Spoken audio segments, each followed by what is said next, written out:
India എന്ന് പറയുന്ന രാജ്യത്തെ ഞെരിച്ചമർത്താനായിട്ട് ഈ രാജ്യത്തിൻ്റെ കയറ്റുമതികളുടെ മേൽ 50% നികുതി ചുങ്കം അമേരിക്ക ചുമത്തുകയാണ്. ലോകത്ത് ഒരു രാജ്യത്തിനും ഇല്ലാത്ത തരത്തിൽ ഇന്ത്യയെ തകർക്കാനുള്ള ശ്രമമാണ് അമേരിക്ക നടത്തുന്നത്.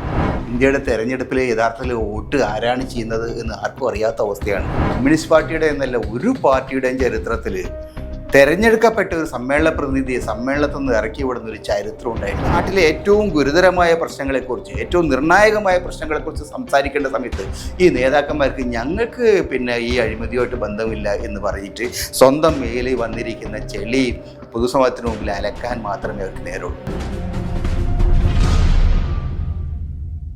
ദീർഘകാലം പത്രപ്രവർത്തകൻ എന്ന നിലയിൽ പ്രവർത്തിച്ച ഒരാളെന്ന നിലയിൽ ഇന്ത്യയിലെ പൊതുമണ്ഡലത്തിൽ കഴിഞ്ഞ കുറേ ദിവസങ്ങളായി കാണാൻ കഴിയുന്ന രണ്ട് വ്യത്യസ്ത ചിത്രങ്ങളെക്കുറിച്ച് സംസാരിക്കാനാണ് ഞാൻ ആഗ്രഹിക്കുന്നത്. കാരണം നമ്മുടെ രാഷ്ട്രീയ ജീവിതം, നമ്മുടെ പൊതുജീവിതം ഏതെല്ലാം തരത്തിലാണ് മാറിക്കൊണ്ടിരിക്കുന്നത് എന്നതിനെക്കുറിച്ചുള്ള വളരെ കൃത്യമായിട്ടുള്ള സൂചനകൾ നൽകുന്ന രണ്ട് ചിത്രങ്ങളാണ് എൻ്റെ മുമ്പിലുള്ളത്. രണ്ട് തരം പ്രതിച്ഛായകളാണ് അത് നമുക്ക് നൽകുന്നത്.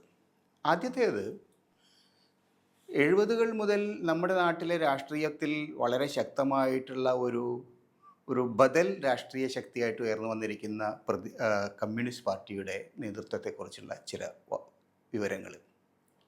കമ്മ്യൂണിസ്റ്റ് പാർട്ടി വളരെ ശക്തമായിട്ടുള്ള ഒരു ബദൽ രാഷ്ട്രീയ സമീപനം മുന്നോട്ട് കൊണ്ടുവന്നതാണ്. 70-കൾക്ക് ശേഷം ഇന്ത്യൻ ദേശീയ രാഷ്ട്രീയത്തിൽ തന്നെ ഒരു ബദൽ രാഷ്ട്രീയ സമീപനം കൊണ്ടുവരുന്നതിലും നിരവധി കേന്ദ്ര സർക്കാരുകൾക്ക് ബീജാവാപം ചെയ്യുന്നതിൽ മുഖ്യ പങ്ക് വഹിച്ചതുമായിട്ടുള്ളൊരു പാർട്ടിയാണ് communist party of India Marxist. മറ്റു പാർട്ടികളും ആ തരത്തിൽ സംഭാവന ചെയ്തിട്ടുണ്ട്. പക്ഷേ കഴിഞ്ഞ ദിവസങ്ങളിൽ നമ്മൾ എന്താണ് കണ്ടത്? കഴിഞ്ഞ ദിവസങ്ങളിൽ ഇന്ത്യൻ രാഷ്ട്രീയം വളരെ ഗുരുതരമായ പ്രതിസന്ധികളിലൂടെ കടന്നു പോവുകയാണ്. ഇന്ത്യ എന്ന് പറയുന്ന രാജ്യത്തെ ഞെരിച്ചമർത്താനായിട്ട് ഈ രാജ്യത്തിൻ്റെ കയറ്റുമതികളുടെ മേൽ 50% നികുതി ചുങ്കം അമേരിക്ക ചുമത്തുകയാണ്. ലോകത്ത് ഒരു രാജ്യത്തിനും ഇല്ലാത്ത തരത്തിൽ ഇന്ത്യയെ തകർക്കാനുള്ള ശ്രമമാണ് അമേരിക്ക നടത്തുന്നത്. മറുഭാഗത്ത് നമ്മുടെ സാമ്പത്തിക മേഖലയിൽ നിരവധി പ്രശ്നങ്ങൾ ഉയർന്നു വന്നിരിക്കുന്നു. അതേപോലെ തന്നെ വളരെ ഗൗരവമുള്ള പ്രശ്നങ്ങൾ ഇന്ത്യയുടെ തെരഞ്ഞെടുപ്പ് രംഗത്ത് വന്നിരിക്കുന്നു. ഇന്ത്യയുടെ തെരഞ്ഞെടുപ്പിൽ യഥാർത്ഥത്തിൽ വോട്ട് ആരാണ് ചെയ്യുന്നത് എന്ന് ആർക്കും അറിയാത്ത അവസ്ഥയാണ്. കാരണം വോട്ടർമാർ അപ്രത്യക്ഷമാവുന്നു. രാഖി രാമാന് പുതിയ വോട്ടർമാർ വരുന്നു. വൈകുന്നേരം 5 മണിക്ക് ശേഷം വോട്ട് നില കുതിച്ചുകയറുന്നു. 12 മണിയോടുകൂടി നാട്ടിലുള്ളതിനേക്കാൾ കൂടുതൽ ആളുകൾ വോട്ട് ചെയ്യുന്നു. ഇങ്ങനെ ഒരു അവസ്ഥ ഈ രാജ്യത്ത് വന്നിരിക്കുന്നു. അപ്പോൾ ഇന്ത്യയിലെ ജനാധിപത്യത്തെ സംബന്ധിച്ച് അതീവ ഗുരുതരമായ പ്രതിസന്ധികളുള്ള ഒരു സന്ദർഭത്തിൽ CPM നേതാക്കൾ എന്താണ് നാട്ടുകാരോട് പറഞ്ഞുകൊണ്ടിരുന്നത്? 2-3-4 നേതാക്കന്മാർ കഴിഞ്ഞ ദിവസം പത്രക്കാരോട് സംസാരിച്ചത് ഞാൻ കണ്ടു. CPM സംസ്ഥാന സെക്രട്ടറി MV ഗോവിന്ദൻ, CPM യുവ നേതാക്കളിൽ പ്രധാനമായിട്ട് MB രാജേഷ്, CPM വലിയ തലമുതിർന്ന ബുദ്ധിജീവി ഡോക്ടർ തോമസ് ഐസക്, ഇങ്ങനെയുള്ള ആളുകളൊക്കെ കഴിഞ്ഞ ദിവസം പത്രങ്ങളോട് പറഞ്ഞു ഞങ്ങൾക്ക് ഈ ലണ്ടനിലെ ഹവാലക്കാരനുമായിട്ട് ബന്ധമില്ല. ലണ്ടനിലെ ഹവാലക്കാരനും ലണ്ടനിലെ വ്യാപാരിയും ലണ്ടനിലെ കച്ചവടക്കാരനും ഒക്കെ ആയിട്ടുള്ള വിഷയങ്ങളെക്കുറിച്ച്, തങ്ങളുടെ വ്യക്തിപരമായ വിഷയങ്ങളെക്കുറിച്ചാണ് അവർക്ക് പറയാനുള്ളത്. എന്തുകൊണ്ട്? കാരണം കഴിഞ്ഞ കുറേ ദിവസങ്ങളായിട്ട് പാർട്ടിയെ കുലുക്കിക്കൊണ്ടിരിക്കുന്നത്, ഇളക്കി മറിച്ചുകൊണ്ടിരിക്കുന്നത്, ആകെ ബാക്കി കേരളത്തിൽ മാത്രമേ ഈ പാർട്ടിയുള്ളൂ, അവിടെയുള്ള പാർട്ടി നേതൃത്വത്തെ ഇളക്കി മറിച്ചുകൊണ്ടിരിക്കുന്നത് പോളിറ്റ് ബ്യൂറോയുടെ ഒരു രഹസ്യരേഖ പരസ്യമായിട്ട് കോടതി വരാന്തകളിലൂടെ ഇറങ്ങിത്തിരുന്നതാണ്. അതിൽ ഉള്ള ആരോപണങ്ങളെക്കുറിച്ച് നമ്മൾ പറയേണ്ടതില്ല, ആരോപണം ഉന്നയിച്ച വ്യക്തിയെക്കുറിച്ചും പറയേണ്ടതില്ല. പക്ഷേ ഈ ഉന്നയിക്കപ്പെട്ട ആരോപണം വളരെ ഗൗരവമായിട്ട് മധുര പാർട്ടി സമ്മേളനത്തിൻ്റെ കാലത്ത് പാർട്ടി പോളിറ്റ് ബ്യൂറോ കണക്കിലെടുത്തു. അതുകൊണ്ടാണ് ലണ്ടനിൽ നിന്ന് പ്രതിനിധിയായിട്ട് സമ്മേളന പ്രതിനിധിയായിട്ട് വന്ന ആളെ സമ്മേളന നഗരിയിൽ നിന്ന് തിരിച്ചയച്ചത്. കമ്മ്യൂണിസ്റ്റ് പാർട്ടിയുടെ എന്നല്ല ഒരു പാർട്ടിയുടെയും ചരിത്രത്തിൽ തെരഞ്ഞെടുക്കപ്പെട്ട ഒരു സമ്മേളന പ്രതിനിധിയെ സമ്മേളനത്തിൽ നിന്ന് ഇറക്കി വിടുന്ന ഒരു ചരിത്രം ഉണ്ടായിട്ടില്ല. കാരണം എല്ലാ പ്രതിനിധികളും അങ്ങനെ വഴിയെ പോണ ആളുകളല്ല പ്രതിനിധികളാവുന്നത്. ദീർഘമായ പ്രക്രിയയുണ്ട്. പ്രാദേശിക കമ്മിറ്റികൾ മുതൽ ബ്രാഞ്ച് കമ്മിറ്റി മുതൽ ഉള്ള ചർച്ചകൾ നടത്തി ഓരോ കമ്മിറ്റിയിൽ നിന്നും മുകളിലേക്ക് ആളുകളെ തിരഞ്ഞെടുത്ത് അവസാനം ജില്ലാ കമ്മിറ്റി സെലക്ട് ചെയ്ത് സംസ്ഥാന കമ്മിറ്റി തലത്തിൽ സെലക്ട് ചെയ്തതിന് ശേഷം പാർട്ടി കോൺഗ്രസിലേക്ക് ആളെടുക്കുന്നത്. ലണ്ടനിലുള്ള ലണ്ടനിൽ അവരുടെ പാർട്ടിയുടെ കമ്മിറ്റിയുടെ ഒരു നോമിനിയായിട്ടാണ് വരുന്നത്. അവിടെയും പാർട്ടിയുടെ കേന്ദ്ര കമ്മിറ്റിയുടെ പ്രധാനപ്പെട്ട ആളുകൾ ആ സമ്മേളനത്തിൽ പങ്കെടുത്തതിന് ശേഷമാണ് ഇദ്ദേഹത്തെ തിരഞ്ഞെടുത്തത്. അതിനുശേഷം അദ്ദേഹം മധുരയിൽ വന്നതിന് ശേഷം പുറത്താക്കേണ്ടി വന്നു. എന്തുകൊണ്ട്? ഒരു ആരോപണം വന്നത് ഗൗരവമുള്ള ആരോപണമാണ് എന്ന് പാർട്ടിക്ക് ബോധ്യപ്പെട്ടിട്ട്. അപ്പോൾ ആ ആരോപണവുമായിട്ട് ബന്ധപ്പെട്ട് വീണ്ടും ആ പുതിയ ആരോപണങ്ങൾ ഉന്നയിക്കപ്പെട്ടിരുന്നു. ഇത് ചോർത്തി കൊടുത്തിരിക്കുന്നു, ചോർത്തി കൊടുത്തത് പാർട്ടി സംസ്ഥാന സെക്രട്ടറിയുടെ മകനാണ് തുടങ്ങിയ ആരോപണങ്ങളാണ് ഇപ്പം അദ്ദേഹവുമായിട്ട് ബന്ധപ്പെട്ട പരാതിയുള്ള ആളുകൾ ഉന്നയിച്ചിരിക്കുന്നത്. ആ പരാതിയുടെ യഥാർത്ഥ പ്രശ്നം ആ പരാതിയിൽ ഉന്നയിക്കപ്പെടുന്ന ബന്ധങ്ങൾ വളരെ വളരെ വളരെ മാരകമായ വിധം അഴിമതി നിറഞ്ഞതാണെന്നുള്ളതാണ്.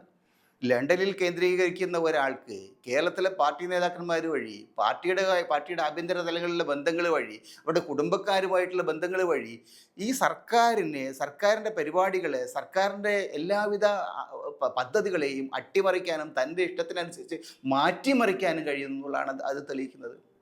അതിനകത്ത് ധനകാര്യമന്ത്രിയെക്കുറിച്ച് അന്നത്തെ ധനകാര്യമന്ത്രിയെക്കുറിച്ച് ആരോപണമുണ്ട്, മറ്റു മന്ത്രിമാരെക്കുറിച്ച് ആരോപണമുണ്ട്. അവരൊക്കെ പറഞ്ഞു ഞങ്ങൾക്കൊരു ബന്ധവുമില്ല.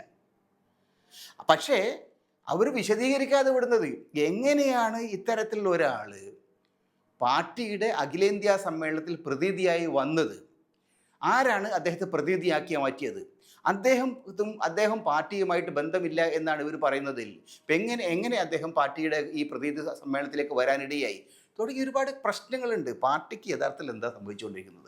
ഈ നാട്ടിലെ ഏറ്റവും ഗുരുതരമായ പ്രശ്നങ്ങളെക്കുറിച്ച്, ഏറ്റവും നിർണായകമായ പ്രശ്നങ്ങളെക്കുറിച്ച് സംസാരിക്കേണ്ട സമയത്ത് ഈ നേതാക്കന്മാർക്ക് ഞങ്ങൾക്ക് ഈ അഴിമതിയുമായിട്ട് ബന്ധമില്ല എന്ന് പറഞ്ഞിട്ട് സ്വന്തം മേലിൽ വന്നിരിക്കുന്ന ചെളി പൊതുസമൂഹത്തിന് മുമ്പിൽ അലക്കാൻ മാത്രമേ അവർക്ക് നേരമുള്ളൂ. ഇന്ത്യയെ ബാധിക്കുന്ന, ഇന്ത്യൻ സമൂഹത്തെ ബാധിക്കുന്ന, ഇന്ത്യൻ ഇക്കോണമിയെ ബാധിക്കുന്ന ഒരു വിഷയത്തെക്കുറിച്ച് അവർക്കൊന്നും പറയാനില്ല. അവർക്ക് പറയും ഞങ്ങൾക്ക് ഈ കച്ചവടവുമായിട്ട് ബന്ധമില്ല. പക്ഷേ ആ കച്ചവടവുമായിട്ട് ബന്ധമുണ്ട് എന്ന് നാട്ടുകാർ സംശയിക്കുന്ന തരത്തിലാണ് കാര്യങ്ങളുള്ളത്. കാരണം പൊതുസമൂഹത്തിൽ ഇവർ കാണിക്കുന്ന ഈ തരത്തിലുള്ള ഉത്തരവാദിത്വമില്ലാത്ത സമീപനം കമ്മ്യൂണിസ്റ്റ് പാർട്ടിയെ ഒരു ഗതികെട്ട അവസ്ഥയിലേക്ക് എത്തിച്ചിട്ടുണ്ട്.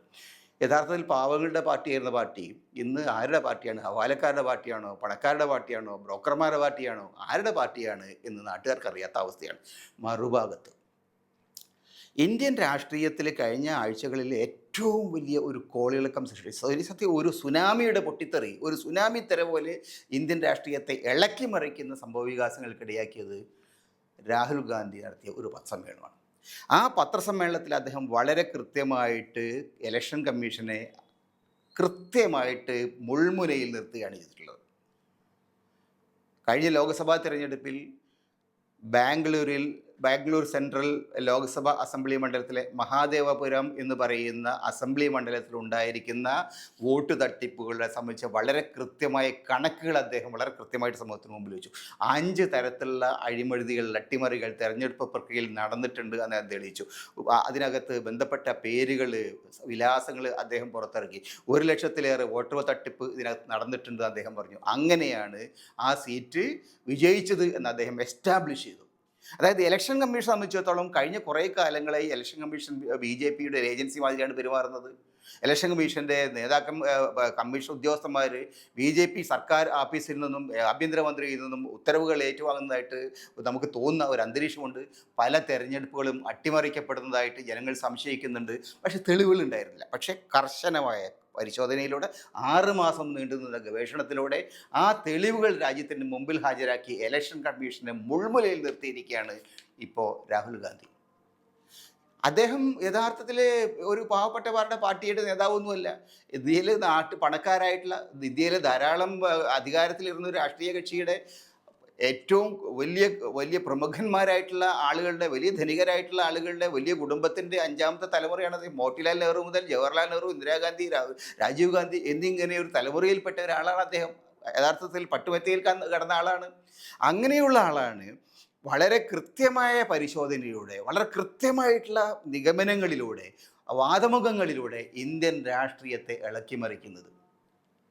അദ്ദേഹം കന്യാകുമാരി മുതൽ കാശ്മീർ വരെ കാൽനടയായി യാത്ര ചെയ്തിട്ടുള്ള മനുഷ്യനാണ്.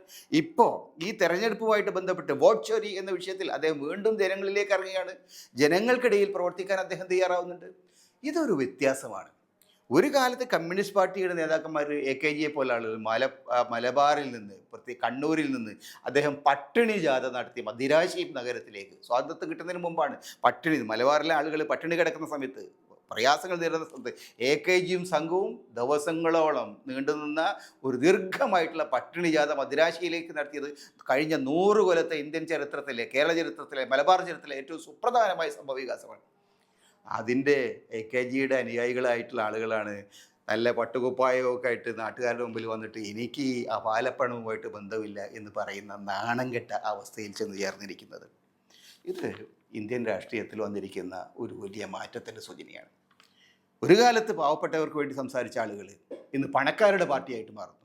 ഒരു കാലത്ത് പണക്കാരുടെ പാർട്ടിയായിരുന്ന ആളുകൾ കുറേയൊക്കെ പാവപ്പെട്ടവർക്ക് വേണ്ടി സംസാരിക്കുന്ന ഒരവസ്ഥയിലേക്ക് അവർ എത്തിച്ചേർന്നു.